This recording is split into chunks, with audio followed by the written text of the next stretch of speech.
sebenarnya kalau mau ke kapal pesiar itu sebenarnya sekarang kan banyak pelatihan itu mudah. Dan memang perusahaan kapal pesiar itu banyak yang memakai jasa kerja orang Indonesia itu banyak gitu. Jadi tapi yang paling utama adalah bahasa Inggris itu harus wajib. Wajib ya Kalau bahasa. memang mau, dan jangan disangka kalau kerja di kapal itu enak. Karena kadang-kadang orang yang baru mau masuk ikut jadi orang pelaut itu dia pikir enaknya aja, wah gajinya dolar gini. Dia nggak tahu kalau kerja di sana itu 11 jam. Jang jang cerajang jang jang jang jang jang jang jang jang jang. Wow. Setiap kapal itu punya kapasitas. Kalau kapal yang saya ini kan ada yang kecil ada yang gede. Yang gede itu kapasitasnya krunya itu sekitar 1.000 yang paling gede. Krunya doang. Itu ya. Penumpangnya berapa itu? 1.000. Krunya sekitar 3.000-an.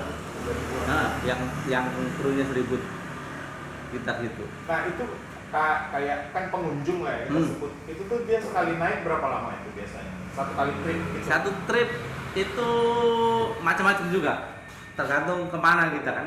Karena kan rutenya itu beda-beda. Setiap kapal itu punya rute yang beda. Jadi nggak ada yang kapal satu dengan lainnya itu rutenya sama, itu nggak ada. Jadi beda-beda. Itu ada yang 7 harian. Jadi setiap 7 hari, misalkan gini ya, contohnya kalau di Jakarta gitu ya. Iya. Misalkan kamu masuk di Jakarta di Priok, gitu kan. Iya. Nanti jalan besok udah nyampe Cirebon, tamunya keluar pagi kemana jalan-jalan kemana apalah di Cirebon yang di ujung. Nanti sore jalan lagi kapal ke misalkan ke Jogja atau Solo gitu kan, atau Semarang lah jalannya sandar. Nanti tamunya keluar lagi Semarang, habis itu Surabaya gitu kan, habis Surabaya misalkan Bali balik lagi Jakarta gitu. Nanti seminggu istilahnya, seminggu gitu. Ya namanya Pulang pesiar. lagi seminggu, tamunya pulang di situ. Nanti tamu baru masuk gitu. Biasanya kalau yang model kayak adalah trip 7 hari itu biasanya kayak pengunjung tuh dikenain berapa? Itu sebenarnya tergantung kamarnya, kan sama aja kayak di hotel gitu kan, ada kelasnya gitu. Kelas-kelasnya ya. Kelas kamarnya. Ekonomi gitu-gitu ya. Seperti itu. Terus yang kedua adalah dari mana asalnya, ya gitu. Misalkan kan gini, kalau dari Jakarta, berangkat dari Jakarta kan, kalau orang dari Surabaya kan, misalkan mau ikut kapal ini kan pasti harus flight kan. Berarti kan ada pasti tambahan fee-nya di situ. Gitu. Jadi tergantung juga, nggak semua sama sih. Karena kan ada biaya flight-nya gitu kan, harus dihitung dari sana juga. Gitu. Jadi nggak semua sama. Dan kadang-kadang juga ada high season, low season. Itu kalau low season ya sebenarnya murah-murah aja. Tapi pas high season, kadang-kadang biasanya pas orang-orang liburan, yang liburan sekolah atau yang banyak keluarga, Christmas, New Year itu, itu Rame ya. penuh kapal. Nah itu biasanya harganya mahal. Kecuali memang kita udah booking jauh-jauh hari, misalkan 2 tahun sebelumnya udah booking pasti murah, gitu. Tapi kalau bookingnya udah mendekati mau jalan, Pasti mahal. tapi ada juga yang murah. Karena misalkan ternyata pas hari H mau jalan ini, tamunya ini sedikit, makanya dibuka dah dengan harga murah biar masuk, biar penuh. Gitu. Nah, Mas Ranto kan ada restoran, restoran di kapal itu dia all in atau bayar lagi atau bagaimana sistem? Macam-macam. Ada yang all in, kayak di main diningnya itu di restoran itu semua punya. Misalkan kamu boleh makan di sana, itu di restorannya main dining bisa, terus di buffetnya bisa. Tapi ada juga yang restoran yang harus bayar. Istilahnya cuma cover charge ya, sebenarnya. Jadi misalkan makan di situ, menu yang ada di situ boleh dimakan gitu. Dan cover charge-nya cuma misalkan $20 satu orang, ya udah boleh makan apa aja yang ada di menu, cuma bayar $20 misalkan seperti itu. Dan itu macam-macam, ada steak, ada grill, ada Italian juga ada, terus makanan Perancis juga ada. Jadi beda-beda. Beragam lah Makanya ya. itu biar tamu itu punya pilihan sebenarnya. Enggak cuma karena kan kalau di main dining kan menunya sama aja tuh setiap hari ganti sih. Cuma banyak yang makan di sana. Jadi kalau misalkan nggak suka dengan menu di sana hari itu, bisa cari ke restoran lain. Bakso ada nggak bakso? Sudah ada. Mas Gio nih. Italian, ada Italian. Nah, Mas Ranto, kan Mas Ranto bekerja itu Nah. selalu berurusan dengan orang-orang asing. Ya. Kita kan sering mendengar orang Indonesia itu mengalami diskriminasi. Mas Ranto pernah mengalami nggak sih? Kalau di perusahaan saya itu nggak ada sih.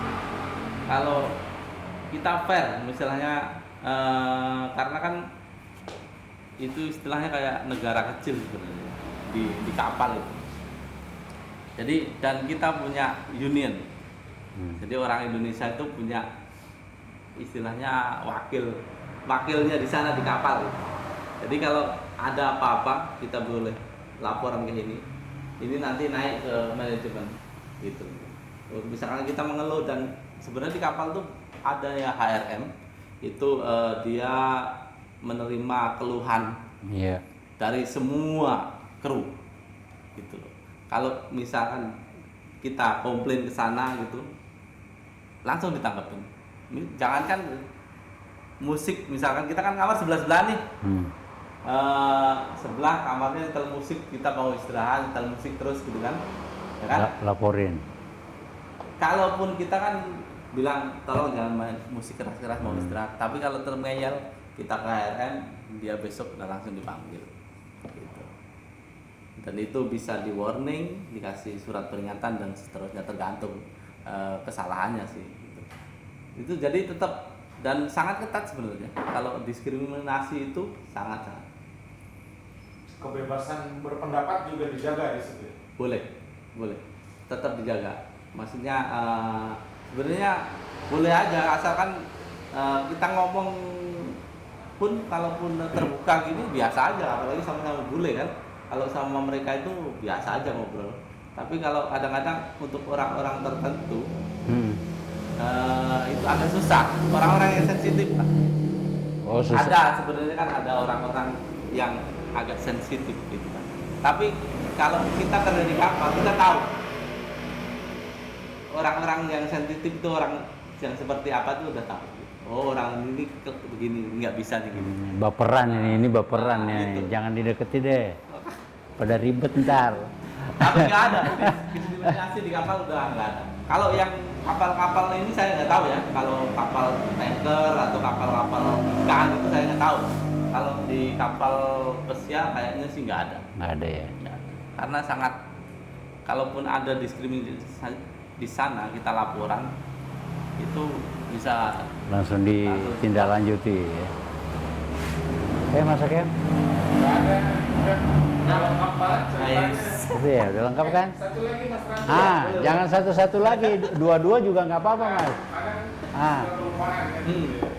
Nah, pas pertama Mas Ranto naik itu tuh ngikutin pelatihan juga atau? betul. Nah saya ikut pelatihan tuh sebulan bahasa Inggris, sebulan skill. Jadi 2 bulan totalnya sih. Tetap itu memang kalau di perusahaan saya itu kayaknya udah wajib. Kewajiban ya. Karena memang kalaupun kita itu udah di interview lolos, kita tetap sekolah lagi bahasa Inggris, mungkin ditambahin lagi ilmunya gitu kan biar ngerti. Karena tergantung bidang kita di mana. Kalau tadi interview awal itu kan baru bahasa umum lah gitu kan. Nanti pas sekolah situ itu udah mulai masuk ke bahasa kamu kerjanya di mana nih gitu. Kalau di restoran ya bahasa baku paling makanan apa gitu. Nah, itu baru ke skillnya gitu. Tetap sekolah. Nah, itu ada wajib bisa berenang nggak sih? Enggak sebenarnya. Tapi wajib punya sertifikat. Sertifikat apa? Sertifikat berenang? Bukan. Jadi kita kan istilahnya punya sertifikat keselamatan gitu kan. Jadi kalau kita sebelum masuk ke kapal itu diwajibkan punya sertifikat dan itu yang boleh mengeluarkan hanya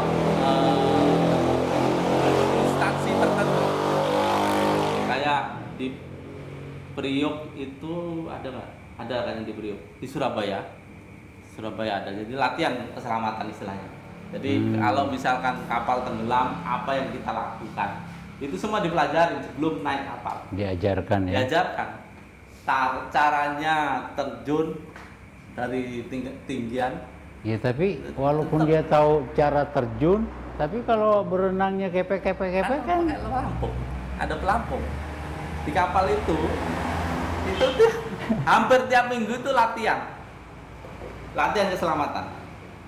Itu hampir tiap minggu. Jadi kalau misalkan pura-pura lah kebakaran di mana gitu. Jadi apa yang dilakukan krunya ini punya, selain kita sebagai misalkan aku kerja di restoran, selain kerja di restoran, saya punya function yang lain.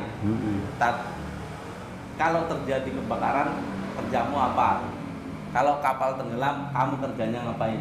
Itu ada. Dan itu wajib dikerjakan. Bukan restoran ini yang dikerjakan. Kalau udah ke emergency, ini ditinggalkan, ini yang wajib dikerjakan. Apa itu yang dikerjakan?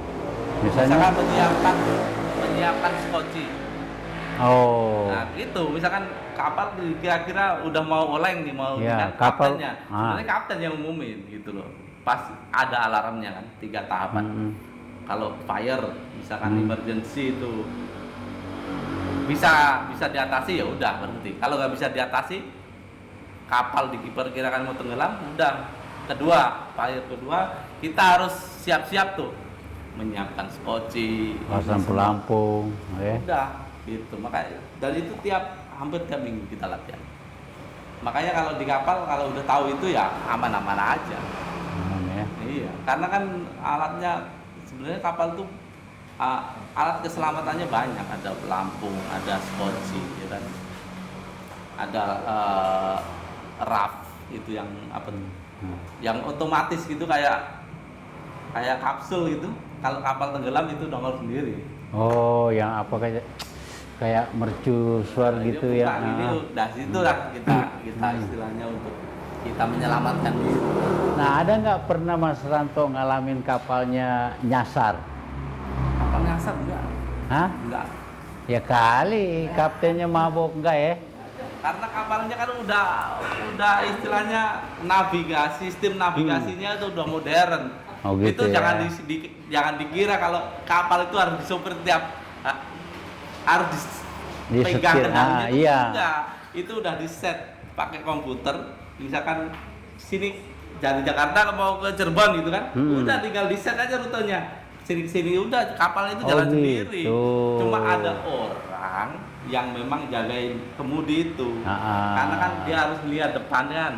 Ya kita kan kalau ada apa-apa di depan itu kan harus tetap belokin. Gitu. Ya istilahnya mungkin sahabat-sahabat atau saudara Pak Denny yang belum pernah naik kapal pesiar gitu kan, mikirnya ya udah sopirnya kayak sopir mobil, ternyasar, ntar kemana ya kan, itu perlu dijelaskan juga kan gitu Mas Ranto ya kan, kecuali kalau komputernya error mungkin bisa nyasar. Oh gitu. Tapi selama ini sih enggak nyasar. Nah dengan begini kan sahabat Pak Denny jadi tahu nih, tuh nggak usah takut, ada duit naik kapal pesiar tuh udah aman, tinggal pencet sampai Cirebon ya kan, mampir kedai Mas Giwo, iya kan?